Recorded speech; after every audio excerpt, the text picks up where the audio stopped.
स्वागत है दोस्तों आपका हमारी जनरल साइंस की क्लास में। और हम पढ़ रहे थे गति। तो हमने गति की 2 क्लासें की थी और दोनों क्लासों में हमने विस्थापन, दूरी, वेग और त्वरण के बारे में पढ़ा था। तो दोस्तों अब हम शुरू कर रहे हैं। कल हमने पहले गति की 3 समीकरण लिखी थी, वो लिख देता हूं मैं। उसके 1-2 क्वेश्चन किए थे, बाकी के क्वेश्चन हम आगे करेंगे। अभी पहले मैं गति के जो 3 नियम है वो बता दूंगा आपको। तो मैं गति की समीकरण लिख देता हूं यहाँ पे।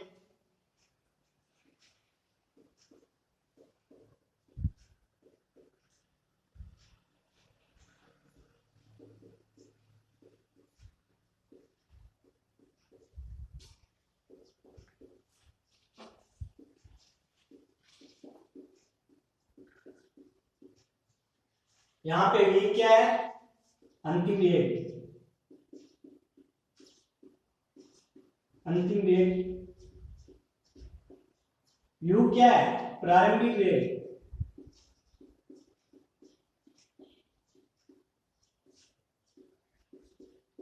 और a त्वरण, वेग में परिवर्तन की दर।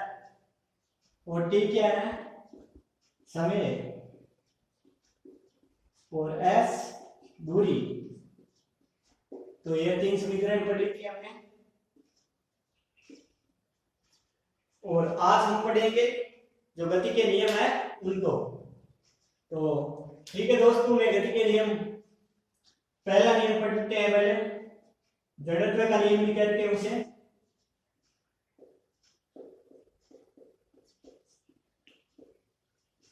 इस नियम को मैं आपको समझा देता हूं पहले कि यदि कोई वस्तु विरामावस्था में है तो वो विरामावस्था में ही रहना चाहिए, या कोई वस्तु गतिशील अवस्था में है तो वो गतिशील अवस्था में ही रहना चाहिए। अर्थात वो अपनी स्थिति में परिवर्तन का विरोध करती है। मतलब वो ऐसा बोलती है कि मुझ पे यदि कोई बाह्य बल लगाओगे तो ही मैं परिवर्तन करूंगी अपनी स्थिति का, वरना मैं है जैसे ही रहूंगी। जैसे मैं बताता हूँ, ब्रह्मांड में यदि कोई चीज जो स्पेस है पृथ्वी के बाद, वहां कोई चीज जो गति कर रही है, मतलब जिसपे कोई गुरुत्वाकर्षण बल या कोई अन्य बल नहीं लग रहा, और वो गति कर रही है, तो वो तब तक गति करेगी जब तक उस पे कोई बाह्य बल नहीं लगे। जैसे हमारे तो यहाँ हम पत्थर फेंकते हैं और कुछ देर बाद में रुक जाता है, क्योंकि एक तो गुरुत्वाकर्षण बल लगता है इसलिए नीचे गिर जाता है, दूसरा जो हवा के साथ घर्षण और वायु के द्वारा जो बल लगता है उनके कारण वो रुक जाता है। वरना जहां कोई अन्य बल नहीं लगे वहां पे यदि वस्तु गतिशील है तो हमेशा गतिशील ही रहेगी, और यदि विरामावस्था में है तो वो विरामावस्था में ही रहेगी जब तक उस पर कोई बाह्य बल नहीं लगे। तो दोस्तों, जड़त्व का नियम यही कहता है कि जड़त्व का आप याद रखो, जड़ से मतलब वो अपनी जड़ स्थिति में ही रहना चाहिए। गतिशील है तो गतिशील रहना चाहिए, विरामावस्था में है तो विरामावस्था में रहना चाहिए। वैसे दूसरा नियम है संवेग संरक्षण का नियम, या हम इसे द्वितीय नियम कहते हैं गति का। पहले इसके लिए आपको जानना पड़ेगा संवेग क्या होता है। संवेग, तो संवेग दोस्तों आपने नाम नहीं सुन रखा तो मैं बता देता हूं, कोई आश्चर्य की बात नहीं है। संवेग का मतलब होता है द्रव्यमान के साथ वेग। संवेग किससे बनता है? द्रव्यमान इंटू वेग। तो द्रव्यमान का वेग से गुणनफल करते हैं तो हमें संवेग मिलता है। द्रव्यमान जैसे मैं m मान लेता हूं और वेग इसको v से रिप्रेजेंट करते हैं, तो जो mv होता है वो संवेग p से रिप्रेजेंट करते हैं, तो p बराबर mv, मतलब p बराबर mv, द्रव्यमान इंटू वेग। तो ऐसे ही हम संवेग की इकाई देखते हैं, तो इकाई ज्ञात करने का सीधा सा सूत्र है, हमें पता है सूत्र में m की इकाई जब देते हैं, m की क्या होती है? kg, और वेग की हमने पढ़ी थी मीटर प्रति सेकंड। तो kg मीटर प्रति सेकंड क्या हो गई? संवेग की इकाई हो गई, kg मीटर प्रति सेकंड। तो यह द्वितीय नियम है, यह कहता है कि वस्तु के संवेग में परिवर्तन की दर उस पर लगाए गए बल के बराबर होती है। मतलब यदि किसी वस्तु के संवेग में समय के साथ परिवर्तन करते हैं, मतलब किसी का संवेग परिवर्तित करते हैं टाइम के साथ, तो उस पर लगाए गए बल के समानुपाती होगा या बराबर होगा। जैसे मैं आपको यहाँ पे बता ही देता हूँ सूत्र के द्वारा कि किस प्रकार बराबर होगा संवेग। जैसे संवेग, ये संवेग अभी हमने पढ़ा था mv होता है, और इसमें परिवर्तन समय के सापेक्ष तो t के सापेक्ष। और पहले हमने एक सूत्र और पढ़ा था त्वरण का, त्वरण का सूत्र यहाँ लिख देता हूं मैं। त्वरण A बराबर हमने पढ़ा था वेग में परिवर्तन की दर, वेग बटा समय, ये त्वरण का सूत्र पढ़ा था। और ये क्या हो गया, ये द्वितीय संवेग संरक्षण के नियम के अनुसार संवेग में परिवर्तन की दर किसके बराबर होती है, इस पर लगाए गए बल के बराबर होती है। तो मैं बल F के बराबर लिख देता हूं। F का जो इकाई है ये आपको याद रखनी है, जो बल की इकाई है वो न्यूटन होती है। वैसे डाइन और अलग भी होती है, लेकिन हम ऐसा ही मात्र न्यूटन ही लेते हैं। तो संवेग में परिवर्तन की दर किसके बराबर होगी, बल के बराबर। और हमने त्वरण का सूत्र पढ़ा था वेग अपॉन समय। तो मैं वेग अपॉन समय को यहां से अलग कर देता हूं और इसकी जगह क्या लिख देता हूं, त्वरण। तो F के बराबर क्या हो गया दोस्तों, ma। ये हमारा सूत्र आ गया, द्वितीय समीकरण आ गया, द्वितीय जो संवेग संरक्षण का गति का नियम है उसके अनुसार। मैं एक बार फिर बता देता हूं, जो जड़त्व का नियम है वो तो ये कहता है कि वस्तु अपनी स्थिति में परिवर्तन का हमेशा विरोध करती है, अर्थात वो स्थिर अवस्था में है तो वो स्थिर अवस्था में ही रहना चाहिए, और गतिशील अवस्था में है तो गतिशील अवस्था में ही रहना चाहिए जब तक कि उस पर कोई बाह्य बल नहीं लगे। द्वितीय नियम है वो ये कहता है कि संवेग में परिवर्तन की दर किसके बराबर होगी, लगाए गए बल के बराबर होगी। तो दोस्तों मैंने ये सूत्र निकाला है F बराबर ma, मतलब संवेग में परिवर्तन की दर बल के बराबर होगी। और बल का मैंने मात्रक बता दिया न्यूटन, बल की इकाई न्यूटन। तो अब तृतीय नियम पढ़ते हैं जिसे क्या कहते हैं, क्रिया प्रतिक्रिया का नियम। तो गति का जो तीसरा नियम है वो क्रिया प्रतिक्रिया का नियम है।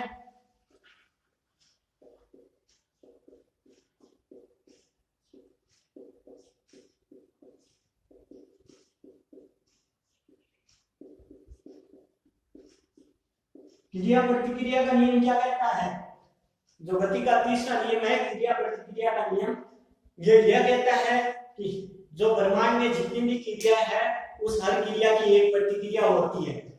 जैसे मैं आपको बता देता हूँ, आप अपने मित्र को थप्पड़ मारोगे तो वो भी वापस आपको थप्पड़ मारेगा।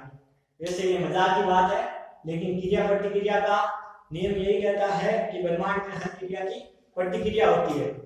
जैसे कि कोई बल लगता है क्रिया के, जैसे हम जैसे चल रहे हैं तो हम पृथ्वी पे एक बल लगाते हैं, उसी प्रकार पृथ्वी भी हम पे एक बल लगाती है और उसे प्रतिक्रिया बल कहते हैं। जैसे आपको मैं साधारण तरीके से बता देता हूं, जैसे आप छत से नीचे कूदोगे तो आप नीचे कूदोगे, वेग से आओगे और आप बल लगाओगे नीचे पृथ्वी पे, और पृथ्वी जो आपके वापिस बल लगाएगी, इसी कारण आपको क्या होगा, चोट लगेगी। तो हर क्रिया का जो हर क्रिया होती है उसकी एक प्रतिक्रिया होती है और प्रतिक्रिया बल लगता है। जैसे में एक संवेग होता है वैसे ही एक होता है आवेग, इसे हम जे से रिप्रेजेंट करते हैं। तो आवेग क्या होता है, आवेग ये होता है कि जैसे कोई वस्तु पे बल लगा है तो वो कितने समय के लिए लगा है। जो अल्प समय के लिए बल लगता है उसके लिए आवेग को लेते हैं हम। जैसे मैंने माना कि कोई बल F इस पे t समय के लिए लगा है तो इसका सूत्र हो जाएगा F बल इंटू t समय। तो F बल इंटू t समय, तो इसकी इकाई निकालते हैं आवेग की, वो कैसे निकालेंगे, बल की इकाई न्यूटन और समय की इकाई सेकंड, तो न्यूटन सेकंड इसकी इकाई हो गई आवेग की। वापिस देख लीजिए दोस्तों, संवेग संरक्षण में संवेग पढ़ा था। संवेग संरक्षण का क्या नियम क्या कहता है कि जो संवेग में परिवर्तन की दर है वो वस्तु पे लगाए गए बल के बराबर होगी, और क्रिया प्रतिक्रिया का बल ये नियम ये कहता है कि ब्रह्मांड में हर क्रिया की एक प्रतिक्रिया होती है, तो जो भी हम कार्य करते हैं उसकी प्रतिक्रिया जरूर होगी। अब मैं इन तीनों का जो उदाहरण है सिंपल जो एग्जाम में आते हैं नॉर्मल पूछे जाते हैं वो बता देता हूँ। जड़त्व का नियम जैसे इसका उदाहरण मोस्ट उदाहरण ये है कि जैसे हम कंबल को झटकाते हैं एक को, तो जो उसके अंदर धूल के कण होते हैं वो नीचे गिर जाते हैं झटकाने से, और इस कारण गिर जाते हैं क्योंकि कंबल पे तो हम बल लगा रहे हैं लेकिन जो धूल के कण कंबल से चिपके हैं उन पे बल नहीं लगता और वो अपनी स्थिति में परिवर्तन नहीं कर पाते उतनी तेज गति से, इसलिए हम कंबल को झटकाते हैं तो वो कण जड़त्व में स्थिर अवस्था में ही रह जाते हैं और कंबल को हम इधर खींच लेते हैं या उधर खींच लेते हैं जिससे वो कण नीचे गिर जाते हैं। दूसरा उदाहरण, जैसे आप बस में बैठे हो, बस चलना शुरू कर देती है तो एक बार के लिए आपको पीछे की तरफ धक्का लगता है। वो इस कारण लगता है क्योंकि आपका शरीर उस समय जड़त्व की स्थिति में होता है और बस अचानक गति करना प्रारंभ कर देती है, तो आप स्थिर अवस्था में हो इसलिए आपको पीछे की तरफ धक्का लगता है एक बार के लिए। वैसे संवेग में परिवर्तन करेंगे तो क्या होगा, जो संवेग में परिवर्तन की दर है वो बल के बराबर होगी। दर के नियम, क्रिया प्रतिक्रिया का नियम, इसका जो मोस्टली क्वेश्चन आता है वो आता है रॉकेट से संबंधित कि रॉकेट कौन से सिद्धांत पर कार्य करता है। तो रॉकेट क्रिया प्रतिक्रिया के नियम पे भी सिद्धांत पे भी कार्य करता है और संवेग संरक्षण पर भी कार्य करता है। तो क्रिया प्रतिक्रिया पर कैसे करता है, जैसे रॉकेट का एक चित्र होता है जो अंतरिक्ष में छोड़ते हैं,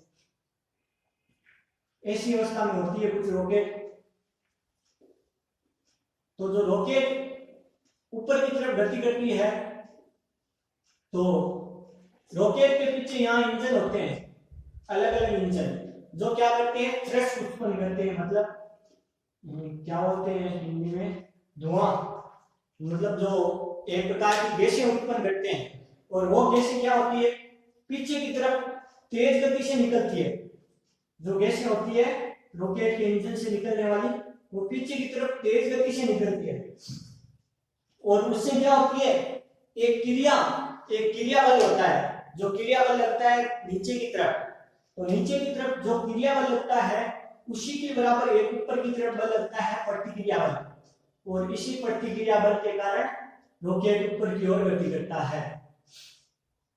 जो इसका दूसरा एग्जाम्पल है वो है जैसे बंदूक से हम गोली छोड़ते हैं, तो बंदूक से गोली जिस प्रकार, ये बंदूक है, इससे कोई गोली छोड़ता है तो गोली इस तरफ जाएगी तो इस तरफ क्या होगी, क्रिया बल लगेगा और फिर बंदूक पे एक पीछे की तरफ धक्का लगता है। आपको जो गोली छोड़ता है उसको एक पीछे की तरफ धक्का लगता है, प्रतिक्रिया बल के कारण वो धक्का लगता है। तो ऐसे काफी एग्जाम्पल है लेकिन मोस्टली एग्जाम्पल है वो मैंने बता दी। अब हम इन समीकरणों के क्वेश्चन कर रहे थे तो शुरू करते हैं क्वेश्चन दोस्तों। मैं मिटा लेता हूं।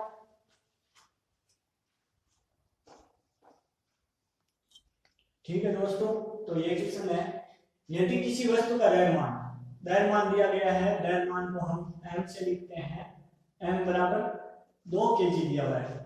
यदि किसी वस्तु का द्रव्यमान 2 kg हो तथा त्वरण 10 मीटर प्रति सेकंड हो तो वस्तु का संवेग बताओ।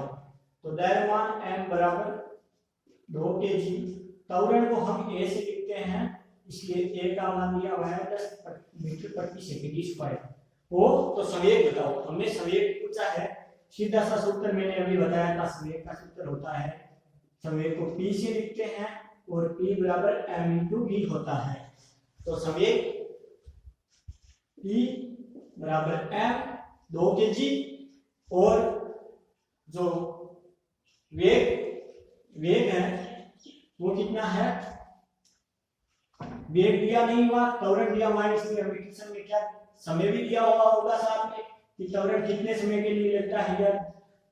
जैसे त्वरण A बराबर v/t होता है, तो वेग ज्ञात करने के लिए क्या करेंगे, त्वरण इनटू समय। तो हमें क्या दिया हुआ होगा, समय भी साथ में, समय में यहाँ ले लेता हूँ फिर से 10 सेकंड, 10 सेकंड के लिए लगता है। तो पहले वेग ज्ञात करेंगे हम v का मान ज्ञात करने के लिए। तो v बराबर क्या होगा, a इंटू टी। तो v बराबर a कितना हुआ है, 10 मीटर प्रति सेकंड स्क्वायर और समय 10 सेकंड। तो वेग क्या हो गया, यहाँ 10 सेकंड, सेकंड से 1 सेकंड से 1 सेकंड कट गया, और 10 इंटू 10 100 मीटर प्रति सेकंड। तो वेग क्या हो गया, 100 मीटर प्रति सेकंड। और वेग को मैं क्या करूंगा, यहाँ रखूंगा। तो v p बराबर क्या हो जाएगा, m इंटू वेग v। तो p बराबर m कितना है, 2 kg, और वेग कितना है 100 मीटर प्रति सेकंड। तो क्या हो गया, संवेग 200 kg मीटर प्रति सेकंड। तो ये हमारे पास आ गया संवेग। तो यदि किसी वस्तु का द्रव्यमान 2 kg हो तथा त्वरण जो 10 मीटर प्रति सेकंड और समय 10 सेकंड हो, तो संवेग बताओ। तो p बराबर m इंटू v। तो v बराबर a इंटू टी। ये वेग ज्ञात करने का सूत्र है, वो कहां से आया, यहां से। त्वरण बराबर वेग अपॉन समय। तो यहां से मैंने वेग ज्ञात कर लिया और यहां सूत्र में रख दिया, द्रव्यमान दिया हुआ था, तो मेरे पास आ गया संवेग। ठीक है दोस्तों, मैं अगला क्वेश्चन लिख देता हूं। अगला क्वेश्चन हमारा, यदि किसी वस्तु पर 10 न्यूटन का बल 2 सेकंड के लिए लगाया जाए तो आवेग बताना है। अभी हमने थोड़ी देर पहले आवेग की जो समीकरण पढ़ी थी, आवेग का सूत्र, आवेग जिसको जे से लिखते हैं, तो आवेग जे बराबर क्या पढ़ा था हमने, बल इंटू समय, बल F और समय D। तो जे बराबर क्या हो गया, FT। तो F जो बल है वो हमें दिया गया है कितना, 10 न्यूटन, और जो T समय है वो भी दिया गया है 2 सेकंड। सीधा सूत्र में ही रखना है दोस्तों। तो आवेग बराबर हो गया हमारे पास बल 10 इंटू समय T, जो दिया हुआ है 2 सेकंड। तो 20, और इसकी इकाई क्या होगी, बल की न्यूटन और समय की सेकंड। तो न्यूटन इंटू सेकंड। तो 20 न्यूटन इंटू सेकंड इसकी इकाई हो गई। तो आवेग बराबर हो गया दोस्तों 20 न्यूटन इंटू सेकंड। और आवेग का जैसे मैं आपको उदाहरण बता देता हूं कि जैसे कोई क्रिकेट खेलते हैं तो उसमें कोई जो फील्डिंग करता है वो बंदा, कोई कैच आ रहा है तो उसको जब बॉल को कैच करता है तो वो अपने हाथ पीछे लेता है। वो इसीलिए लेता है ताकि समय का मान बढ़ जाए और जो हाथों पे लगने वाला बल है बॉल के द्वारा उसका मान कम हो जाए।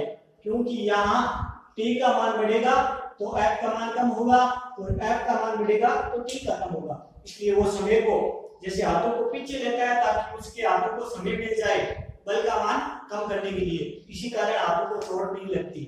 और ठीक है दोस्तों, तो आज हमारे ये टॉपिक यहाँ तक हो गया। कल हम बल के बारे में पढ़ेंगे और जो बल के प्रकार है उनके बारे में पढ़ेंगे। तो धन्यवाद दोस्तों।